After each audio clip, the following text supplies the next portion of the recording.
Selamat pagi Bapak-bapak, Ibu-ibu, dan semua saudara-saudariku di dalam Kristus. Senang sekali bisa berjumpa di pagi hari ini. Shalom. Mari sebelum kita menerima renungan pagi, kita satu di dalam doa. Ucapan syukur kami naikkan kepadamu ya Bapa dalam nama Tuhan Yesus.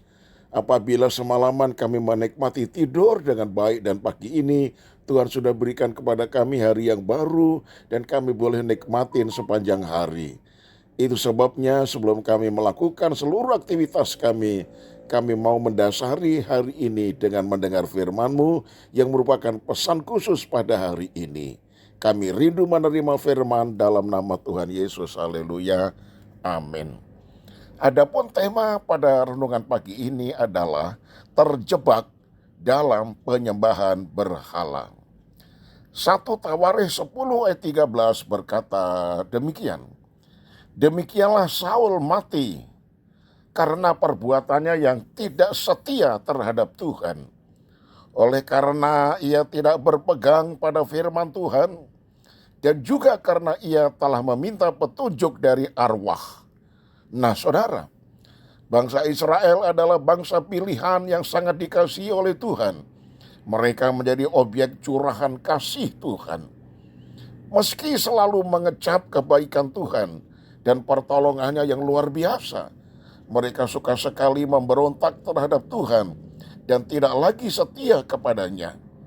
Salah satu contoh perbuatan mereka yang menyakiti hati Tuhan adalah ketika diperhadapkan dengan masalah, tidak lagi meminta petunjuk kepada Tuhan, tetapi malah meminta petunjuk kepada peramal atau dukun, saudara.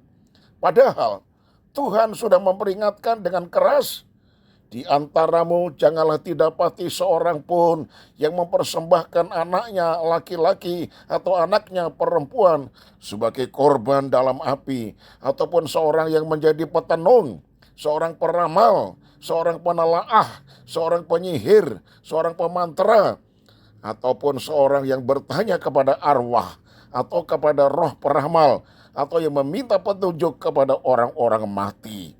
Ulangan 18 ayat 10 dan 11. Nah saudara, Saul selaku pemimpin Israel justru melanggar peringatan Tuhan ini.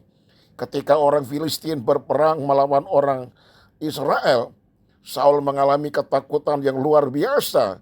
Dan saat takut, Saul bukannya mencari Tuhan dan meminta pertolongan kepadanya, tetapi justru melakukan kesalahan yang sangat fatal dengan meminta petunjuk kepada seorang perempuan pemanggil arwah. Dikatakan dalam Imamat 19:31, peringatan Tuhan begini, janganlah kamu berpaling kepada arwah atau kepada roh-roh peramal.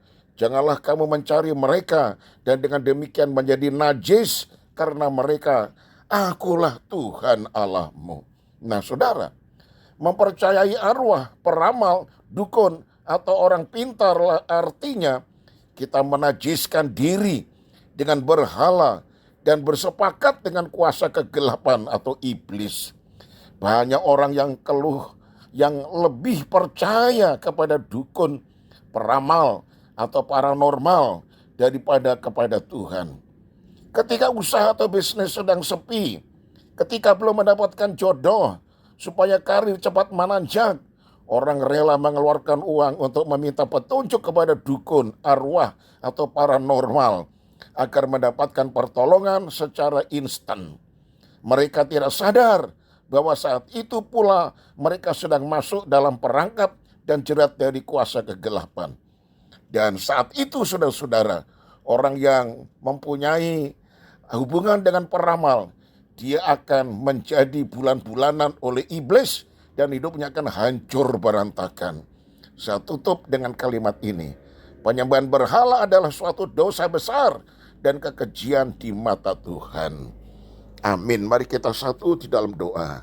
Tuhan, masalah apapun yang kami hadapi, biarlah kami tetap bertanya kepada Tuhan, berdoa kepada Tuhan, minta pertolongan kepada Tuhan. Apalagi Roh Kudus adalah roh penolong. Kepadamu sajalah kami berharap. Dan Tuhan Yesus adalah Tuhan yang telah mengalahkan kuasa maut. Segala kuasa di bumi dan di sorga telah dikaruniakan kepadanya. Sehingga Tuhan mengatakan, roh yang ada di dalam dirimu lebih besar daripada roh-roh yang lain. Namun kadangkala kami takut ketika menghadapi masalah. Kami menyeleweng. Kami ingkar janji. Kami pergi kepada dukun, kepada peramal, kepada taipak untuk meminta pertolongan. Itu sebabnya ya Tuhan, ampunilah dosa kami, supaya kami tidak hancur pada akhirnya dan menjadi kebencian daripada Allah. Maka kami mohon benar-benar Tuhan ampuni dosa dan salah kami. Kami mau bertobat di hadapan Tuhan. Kami mau kembali kepada Engkau. Hanya Engkaulah fokus iman kami dan tidak ada yang lain. Terima kasih banyak Bapa. Firman-Mu sangat menegur kepada kami. Namun berbahagialah kami yang mendengar firman-Mu dan yang melakukan di dalam hidupnya. Kami serahkan kehidupan kami sepanjang hari ini. Bisnis yang kami lakukan, Tuhan Yesus membuka jalan dan memberikan berkat kepada kami. Roh setan, iblis, kegelapan yang menipu kami perintahkan Kau keluar, tinggalkan hidup kami, tinggalkan pikiran kami, tinggalkan angan-angan kami, tinggalkan rumah kami, tinggalkan keluarga kami. Sehingga keluarga kami tetap aman, damai, sejahtera, dan tidak akan dihancurkan oleh iblis. Inilah doa yang kami panjatkan demi nama Tuhan Yesus Kristus, Tuhan dan Juru Selamat kami. Haleluya, haleluya, amin. Nah, shalom saudaraku. Tuhan Yesus memberkati. Sampai berjumpa esok hari dan tetap semangat. Amin.